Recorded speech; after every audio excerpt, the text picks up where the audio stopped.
Hello friends, good morning, सुप्रभात, वंदे मातरम, जय हिंद।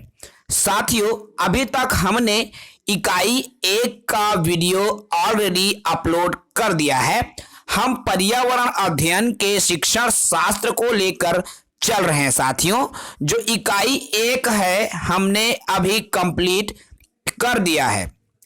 आज का हमारा जो वीडियो होने वाला है साथियों, आज की जो सेशन हमारा होने वाला है वह इकाई 2 को लेकर चलेगा। जी हाँ साथियों, जिस भी कैंडिडेट ने, जिस भी हमारे साथी ने हमारा पहला वाला जो यूनिट 1 का वीडियो नहीं देखा है, इकाई 1 का वीडियो नहीं देखा है, वह प्लेलिस्ट में जाकर देख सकता है। ठीक है, यदि आप हमारे चैनल पर नए हैं, वीडियो को पहली बार देख रहे हैं, तो हमारे चैनल को सब्सक्राइब जरूर करेंगे साथियों। तो बिल्कुल अब देर न करते हुए हम सीधे यूनिट 2 पर आते हैं। देखिए, हम पीडीएफ को नीचे की ओर ले जा रहे हैं क्योंकि हमें इकाई 2 को स्टडी करना है। ठीक है साथियों, जैसा कि आपको स्क्रीन पर शो हो रहा है इकाई 2।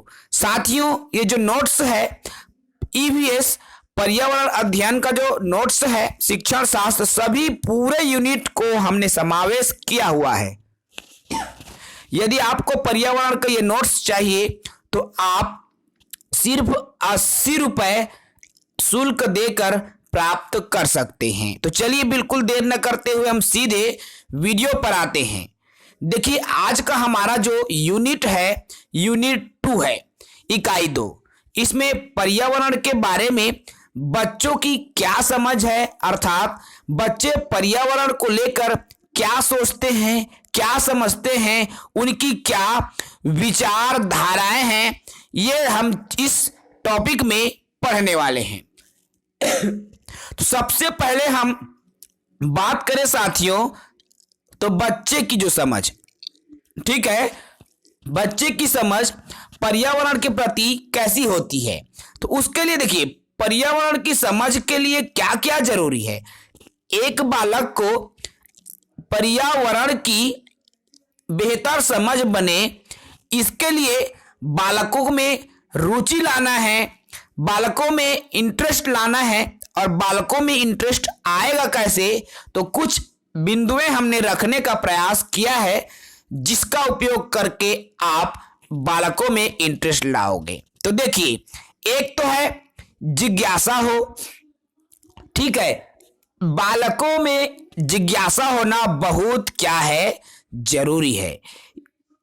क्या हुआ, कैसे हुआ, क्यों हुआ, ये जो प्रश्न है साथियों, बालकों के मन में जिज्ञासा उत्पन्न करता है। ठीक है, अर्थात यदि प्रकृति में जैसे ऑक्सीजन गैस हमें मिल रही है, क्यों मिल रही है, पेड़ को काट दिया जाए तो क्या होगा, ठीक है, पेड़ लगाने से क्या होगा, ये तरह तरह के ऐसे सवाल है साथियों जो बालकों के मन में आना चाहिए। और बालकों के मन में आएगा कैसे, तो जब तक आप उनके मन में जिज्ञासा की जो भाव है पैदा नहीं करोगे, तब तक एक बालक पर्यावरण के प्रति बेहतर समझ नहीं बना सकता। ठीक है, दूसरी बिंदु है इसमें खोजी प्रवृत्ति हो। आप देखिए, खोजी प्रवृत्ति भी बेहद जरूरी है बालकों में, और वो आएगा कैसे। ठीक है, अब मान लीजिए पर्यावरण के अंतर्गत हम किसी ऐसे प्रोजेक्ट को बालकों को दे रहे हैं जो कि खोज करने पर आधारित हो। मान लीजिए हमने प्राथमिक शाला, ठीक है, प्राथमिक जो शाला है वहां के बच्चों को कहा कि 5 ऐसे जो पत्ते बताओ, या 5 पत्तों का एक सेट बच्चों को समूह में मैंने गृह कार्य दिया साथियों। ठीक है, कि जो कड़वे होते हैं उन पत्तों को इकट्ठे करो। ये खोज करेंगे बालक कि कौन कौन से पत्ते कड़वे होते हैं। इसमें हमने क्वेश्चन को और बढ़ा दिया कि जिनका उपयोग जड़ी बूटी के लिए उपयोग हो, ऐसे पेड़ पौधों को कहना चाहिए उनके पत्तों को इकट्ठे करो। तो इस तरह से अगर हमने सवाल दिया साथियों खोज करने के लिए बालकों को, तो क्या करेंगे, बालक प्रकृति में जाएगा, प्रकृति के चारों तरफ अर्थात अपने जो पर्यावरण है वहां पर उसके चारों ओर आसपास देखने की कोशिश करेगा कि किन किन पेड़ पौधों से औषधियां प्राप्त करते हैं। इस तरीके से क्या है, बालकों के मन में खोजी प्रवृत्ति का जो विकास है हम कर सकते हैं। ठीक है साथियों, उसके बाद में हमारा आता है थर्ड पॉइंट। देखिए, लगातार प्रश्न पूछे, है ना। एक बालक बार बार प्रश्न पूछे। अब बार बार प्रश्न पूछेगा कब? जब उसके मन में जिज्ञासा आएगी, जब उनके मन में खोजी प्रवृत्ति का विकास होगा तो वह लगातार बार बार प्रश्न पूछेगा। वो पूछेगा कि हवा निकलती कैसे है पेड़ से। वो पूछेगा जो हम जो सांस छोड़ते हैं वो गर्म है, पौधे छोड़ते हैं वो ठंडा क्यों है। उसके मन में सवाल बनेगा कि बीज को हम जमीन में डालते हैं तो उग क्यों जाता है। तरह तरह के जो सवाल है बालकों के मन में बनते हैं। एक चीज है साथियों, आपने देखा होगा जब हम घर में सभी के बोर होंगे, बोरिंग होंगे, नल होंगे, पाइप होंगे, जो भी होंगे, सबमर्सिबल पंप, CRI पंप, आप सभी जान रहे हैं साथियों। ठीक है, तो जब पंप चलता है, बोर चलता है, बोरिंग चलता है तो छोटा सा जो शिशु है, बालक है, उस पानी को छूने की कोशिश करता है ना। उस पानी को छूने की क्या करता है, कोशिश करता है, उसको पकड़ने की कोशिश करता है क्योंकि उसके मन में जिज्ञासा हो रही है ना। तो इस तरीके से वो हुआ कैसे आया, तरह तरह के जो प्रश्न हैं बच्चों के जो मन में आने लगती है। ठीक है साथियों, एक और बिंदु इसमें जो निकल कर आती है बच्चों की समझ से जुड़ी, वह है नए ज्ञान का सृजन। ठीक है, बालक क्या है, पर्यावरण में अपने परिवेश से नए नए जो ज्ञान है उनका सृजन करता है। ठीक है, जब भी आप बालकों को पढ़ाएं साथियों, ठीक है, आप भी एक शिक्षक बनने वाले हैं। बहुत सारे मेरे जो साथी हैं प्राइवेट स्कूल में पढ़ाते भी होंगे। जब भी आप बालकों को पढ़ाएं तो याद रखें, जो भी उदाहरण आप लेंगे कक्षा में, बच्चों के आसपास से जुड़ी, बच्चों के जो परिवेश है उनसे जुड़े आपको उदाहरण लेना है। तभी क्या है, बच्चा बेहतर तरीके से सीखेंगे। अब मान लीजिए बच्चा क्या है, ग्रामीण परिवेश का है, एक गांव का है। गांव का जो बालक है उनको यदि आप रोबोट के बारे में बता रहे हो तो क्या वो बालक समझेगा? कतई नहीं, क्योंकि बालक ने रोबोट तो देखा ही नहीं, लेकिन आप क्या है उसको रोबोट के बारे में बता रहे हो तो वो बालक नहीं समझ सकता। बालक को उसी के परिवेश के एग्जाम्पल से आप उसको समझाएंगे तो बालक क्या है, बेहतर तरीके से समझेगा, उसको जानेगा और उसमें क्या है, पर्यावरण के प्रति एक समझ का विकास होगा। ठीक है, तो इस तरह से बालकों में पर्यावरण के प्रति समझ का जो विकास है किया जा सकता है। सॉरी दोस्तों, थोड़ा तबीयत खराब है, फिर भी हम रेगुलर क्लासेस आप सभी के लिए ला रहे हैं। अब देखें बच्चों का जो दृष्टिकोण है वो कैसा होता है पर्यावरण के प्रति। ठीक है, तो पर्यावरण के जो प्रति या बच्चों का जो दृष्टिकोण है कैसे होता है तो इसको समझें। बच्चे आसपास की चीजों को कैसे देखते हैं, उनके प्रति बच्चे की प्रतिक्रिया क्या है ना। देखिए बच्चे क्या है, परिवेश में रहते हैं, बहुत से सारी जो चीजें हैं देखते हैं, है ना। सभी पर्यावरण है, आप सभी जान रहे हैं, तो उनकी उसको देखकर बालक क्या प्रतिक्रिया देते हैं, चीजों को देखते कौन से नजरिए से हैं, है ना। बच्चों के मामले में सबसे अधिक जो स्टडी किया है वे कौन है, पियाजे हैं। ठीक है, सबसे ज्यादा जो स्टडी पियाजे ने किया था, बच्चों के बारे में बारीकी से अध्ययन किया और उन्होंने पाया कि उम्र बढ़ने के साथ साथ बच्चों की सोच में भी परिवर्तन आता है। जैसे एक बालक रहता है, एक शिशु रहता है, उनकी सोच अलग होती है, लेकिन वहीं पर एक बच्चा जब बढ़ने लगता है साथियों, तो उनकी जो सोच है बदल जाती है। ठीक है, ये किसका कहना है? पियाजे का कहना है, क्योंकि पियाजे ने सबसे ज्यादा जो अध्ययन किया है तो बालकों पर ही किया है। पियाजे जब बच्चों से सवाल पूछते थे तो वे पाते थे कि बच्चे जो जवाब देते हैं उसे 3 भागों में, देखिए पियाजे जब बच्चों से सवाल पूछा करता था तो उन्होंने 3 तरीके से बच्चों के जवाब पाया।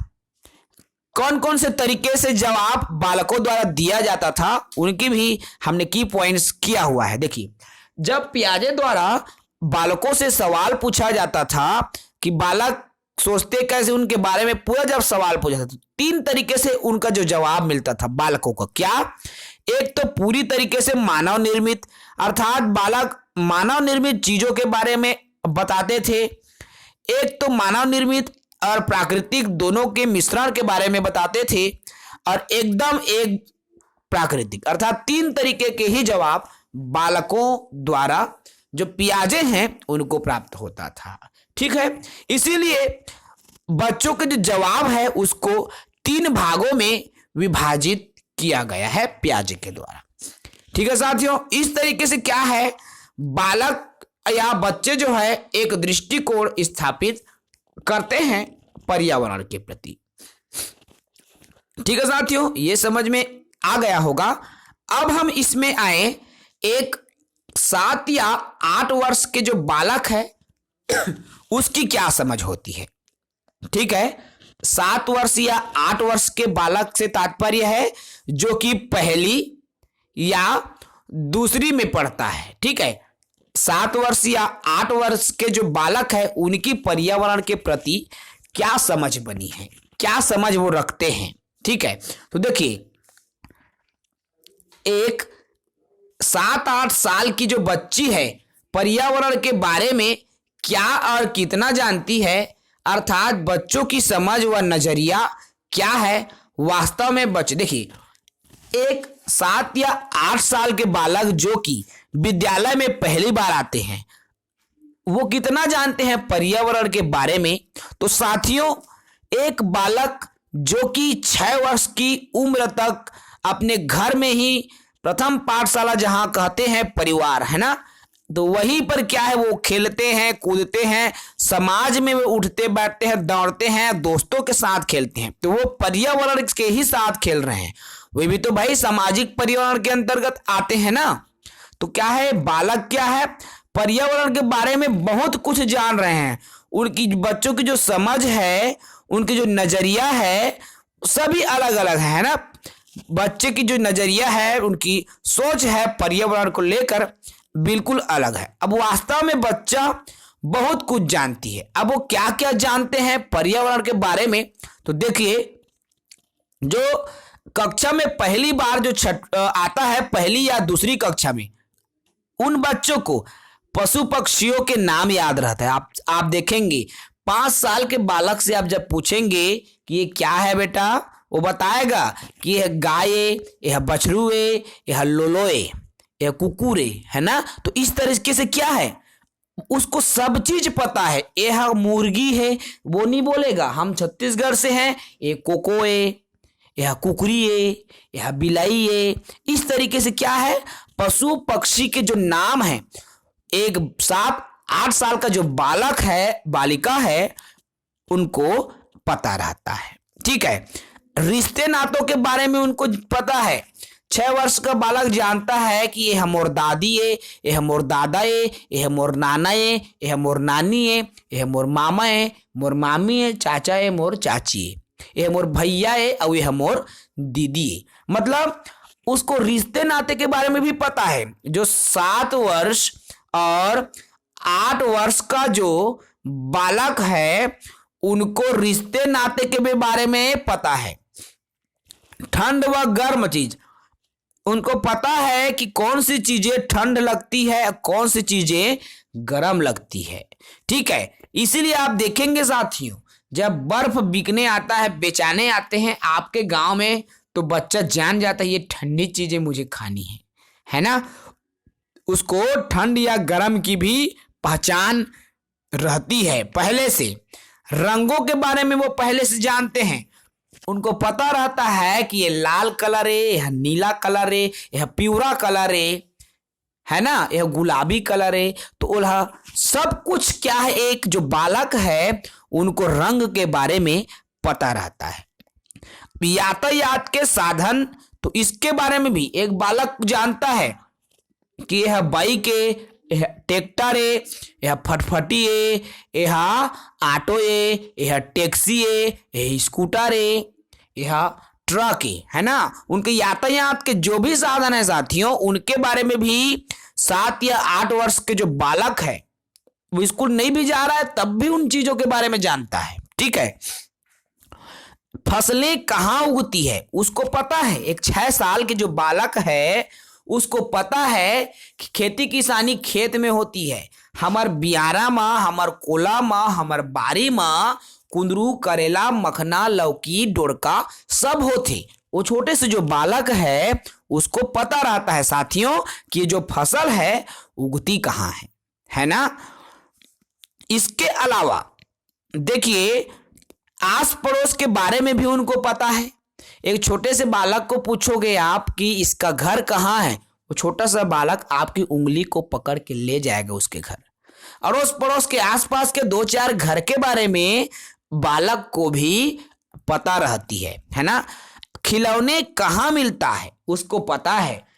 मेला मड़ई आएगा, बालक जान लेगा कि यहाँ मेरे लिए खिलौना, कोई दुकान है तो भी बालक जान लेगा कि इस दुकान में खिलौना मिलता है ना। तो खिलौने के बारे में भी बालक को पता है। मोबाइल टीवी कैसे चलता है ये भी जान रहा है। आप देखेंगे साथियों 2 साल 3 साल की जो बच्ची है या बच्चा है उनको मोबाइल की बहुत ज्यादा नॉलेज होती है। या आप घर में देख लेंगे, आपको जितना नहीं पता होगा उससे ज्यादा 3 साल का जो बच्चा है बच्ची है उसको पता है। ये मेरी खुद की कहना चाहिए, देखिए मेरी खुद की भांजी है जो कि 2 साल की ही होगी, उसको कार्टून का वीडियो लगाना भी आता है यूट्यूब में, उसको स्किप भी कर लेती है, उसको चेंज करके दूसरा वीडियो भी लगा लेती है। क्या है वो 2 साल की जब बच्ची को ये सब आ रहा है, मतलब वो पर्यावरण के बहुत कुछ पर्यावरण के बारे में जान रहे हैं। उसको त्योहार के बारे में भी पता है। जो मेन जो त्योहार है हमारे छत्तीसगढ़ के, चाहे होली हो, चाहे गेड़ी त्योहार रहे, चाहे तीजापुरा रहे, तो जब भी जो मेन त्योहार है संगी वो सब लगा है। छोटे से जो लड़का है 7-8 साल के, उनको क्या है सब चीज के बारे में पता रहता है ना। अब देखिए इसके बाद में आता है कैसे पता करें कि बच्चा पर्यावरण के बारे में क्या क्या जानता है। अब हमें जानना है कि बालक को क्या क्या पता है। हमें बच्चों के बारे में जानना है कि वह बालक पर्यावरण के बारे में कितना जानता है, क्या क्या जानता है। तो कैसे जानेगा, नदी तालाब में रहने वाले जीवों की सूची बनाकर हम एक मान लीजिए हम कक्षा में हैं, ब्लैक बोर्ड में एक तरफ नदी में रहने वाले, एक तरफ तालाब में रहने वाले, ऐसे टेबल बना लेंगे। बालकों को हम पूछ सकते हैं बेटा नदी में कौन सा जीव रही थे, तालाब में कौन सा जीव रही थे, जंगल में कौन सा जीव रही थे, है ना। ये तमाम चीजें जब बालकों से हम पूछेंगे और टेबल बनाते चलेंगे तो हम जान लेंगे कि बालक कितना जानता है। ठीक है, जंगल में रहने वाले जीव के नाम उसकी भी हम टेबल बना सकते हैं साथियों। अब जीवधारियों के खान पान, देखिए जीवधारियों के खान पान रहन सहन के बारे में भी हम बालकों से पूछ सकते हैं, है ना। जैसे हम एक छोटे से बालक से पूछे शेर कहाँ रही थे, कुत्ता कहाँ रहते, है ना, तो बालक क्या है उनके बारे में पूरे विस्तार से बता सकता है क्योंकि उन्होंने अपने परिवेश में देखा है। शेर को नहीं देखा, वो बोल सकता है कि शेर यहां नहीं रहे, है ना, क्योंकि जो जान रहा है उसके बारे में तो वो बेहतर तरीके से बता सकता है। अब रीढ़ वाली जानवर, हाँ, इसके बारे में उसको कितना पता है ये तो बालक के मंतव्य से पता चलेगा, लेकिन ये जो चीजें हैं बालकों को अधिकांश जो चीजें हैं पर्यावरण के बारे में पता रहती है साथियों। अब बच्चे सीखते कैसे हैं हम इस पर चर्चा करें। एक जो बालक है सीखता कैसे है? तो बच्चे नए चीजों को सीखने में बहुत उत्सुक होते हैं। वे सिर्फ बड़ों की बातें दोहराते या नकल नहीं कर, देखिए बच्चे क्या है, नकल करके सीखते हैं, है ना। बच्चे जो है बड़े की बातों को सुनते हैं, अवलोकन करते हैं, उसको दोहराने का प्रयास करते हैं। वे दोहराते नहीं। देखिए हम कहते हैं कि बालक नकल कर रहा है। हम क्या कह रहे हैं साथियों कि जो बालक है नकल कर रहा है, लेकिन बालक नकल नहीं कर रहा, बल्कि वह बालक सीख रहा है। हमें देखकर, अपने से बड़ों को देखकर दोहराने का प्रयास कर रहा है, क्योंकि वह सीख रहा है। देखिए एक जो छोटा सा बालक होता है छोटियों, है ना दोस्तों, तो ये छोटा सा बालक में सीखने की बहुत ज्यादा ललक होती है, सीखने के लिए उत्सुक होते हैं। आप देखोगे यदि आप भी एक मम्मी होंगी किसी बालक बालिका के, या आप घर में भी आप देखना, आप ऑब्जर्व करेंगे साथियों, जब आप रोटी बना रहे होंगे, छोटा सा जो बच्चा है या बच्ची है वो भी रोटी का टुकड़ा पकड़ लेंगे और अपने हाथ से उसको क्या करेंगे, थापने की कोशिश करते हैं, है ना। उसमें उत्सुकता है, वो भी चाहता है कि जो मम्मी कर रही है मैं भी करूं, सीखने की कोशिश, है ना। चाहे आप चीला रोटी बनाओ, अंगाकर बनाओ, खपुर्री रोटी बनाओ, कुछ भी बनाओ भाई, है ना। लेकिन बालक क्या है, सीखने की कोशिश करता है, खुद करने की कोशिश करता है, क्योंकि उसमें क्या होती है, उत्सुकता। यही उत्सुकता क्या है, बच्चे को सिखाने में मदद करता है। ठीक है, अब इसमें आता है पर्यावरण की जो कक्षा है ना, प्राथमिक शाला में पर्यावरण की कक्षा कैसी हो, तो देखिए बच्चों की सक्रिय भागीदारी। तो पर्यावरण की कक्षा में बालकों की जो भागीदारी है प्रमुख रूप से होना चाहिए। ठीक है, मुख्य केंद्र बिंदु आपको बालकों को मानना है, ये आप बिल्कुल याद रखें। इसलिए जो शिक्षा के अधिकार अधिनियम है साथियों, बाल केंद्रित कहा गया है, क्योंकि बालक को मुख्य मानना है और शिक्षक को गौड़, है ना।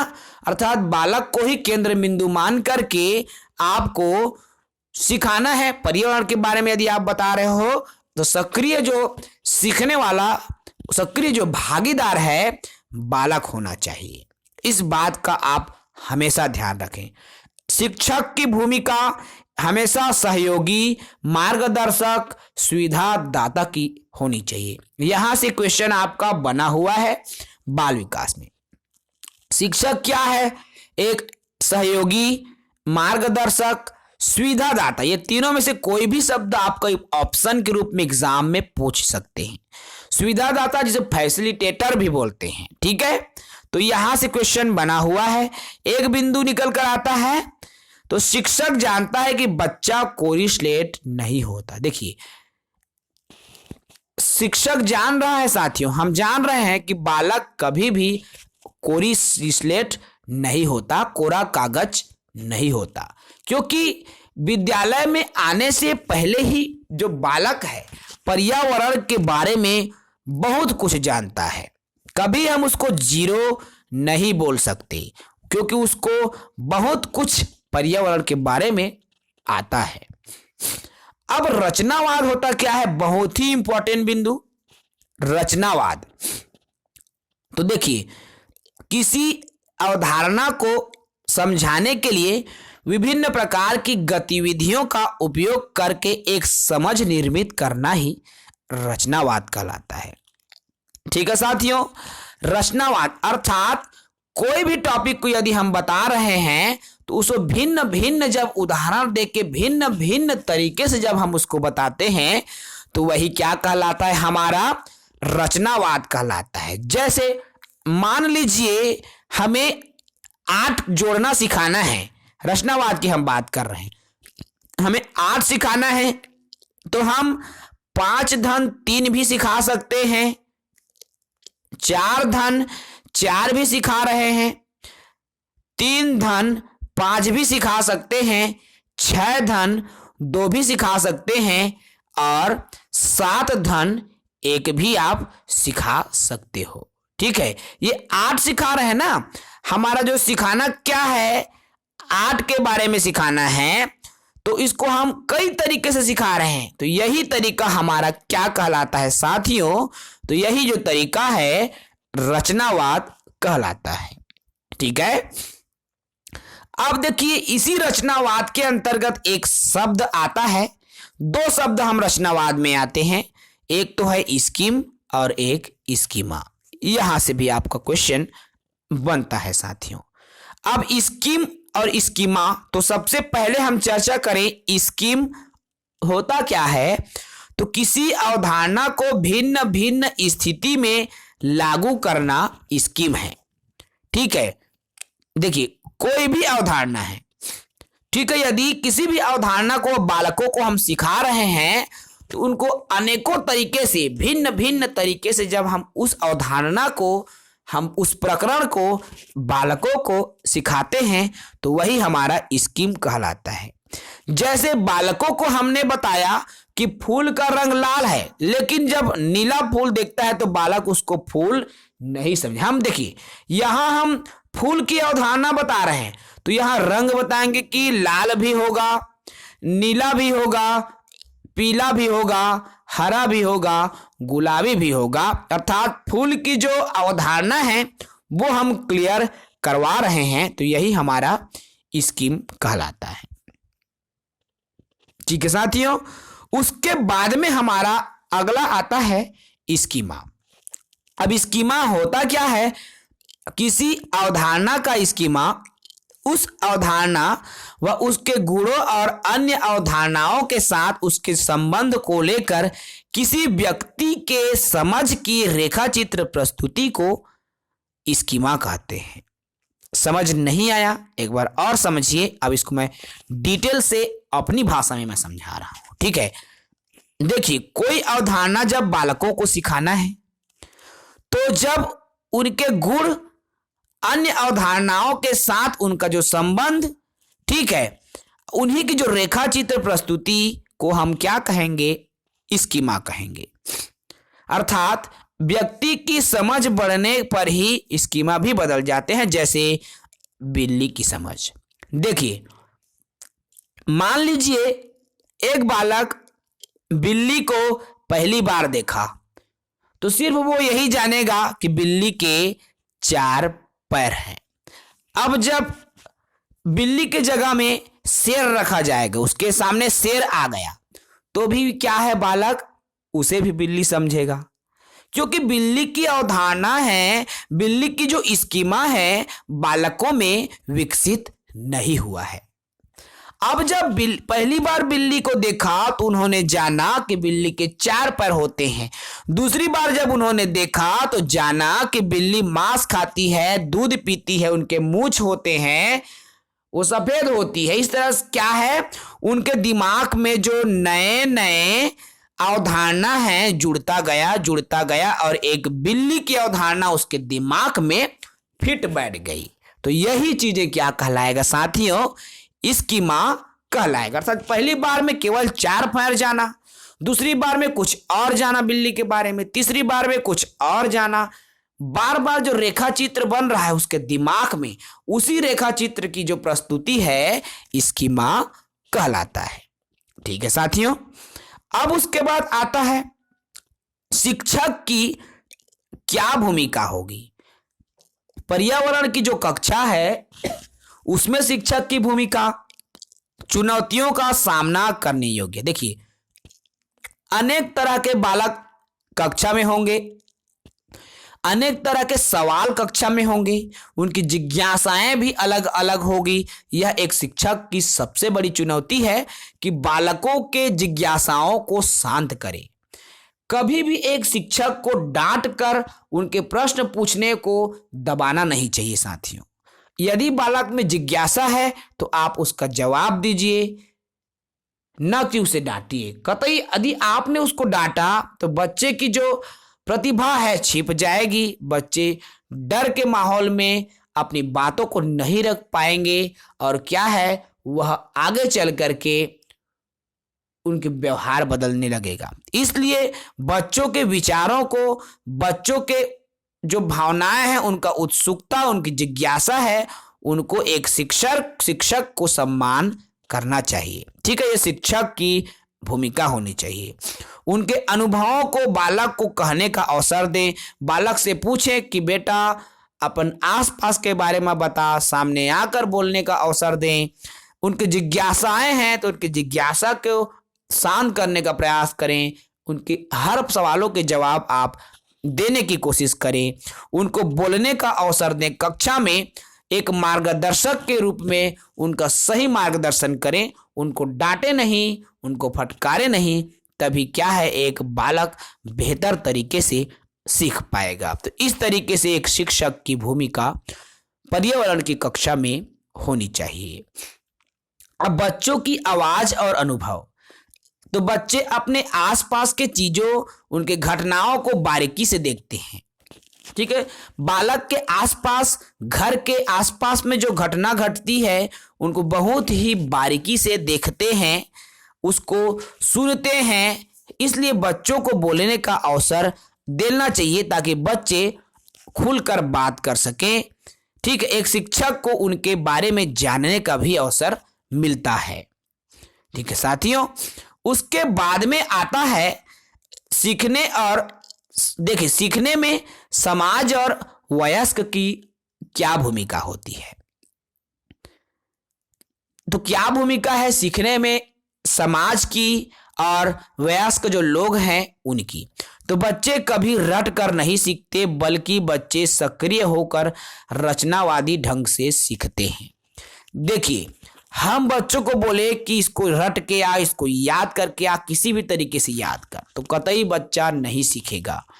यदि बच्चे सीखेंगे तो उसको समझ करके, और समझेगा कब, जब उसमें रुचि होगी।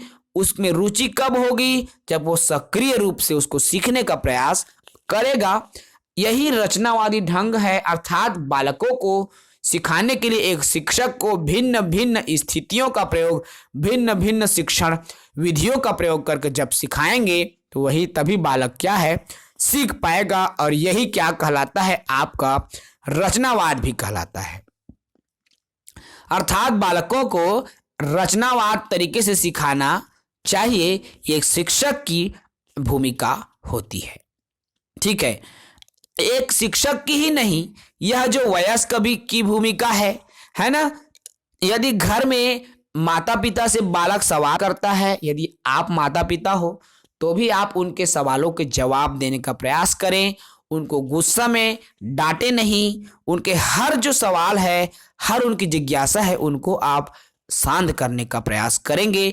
तभी क्या है, बालक भी होशियार बनेगा साथियों, उसको समझ भी होगी। देखिए, अब क्या सीखने के क्या क्या लक्षण हो सकते हैं। तो बच्चों की समझ व दक्षता के आधार पर गतिविधि करवाना, है ना। देखिए, बच्चे कितने एक्सपर्ट हैं उस काम में, कितने दक्ष हुए हैं, उसी के आधार पर हम बालकों के साथ एक्टिविटी करा सकते हैं। उसके लिए कोई भी ऐसे कार्य का चयन कर सकते हैं जिससे कि बालक सीखे।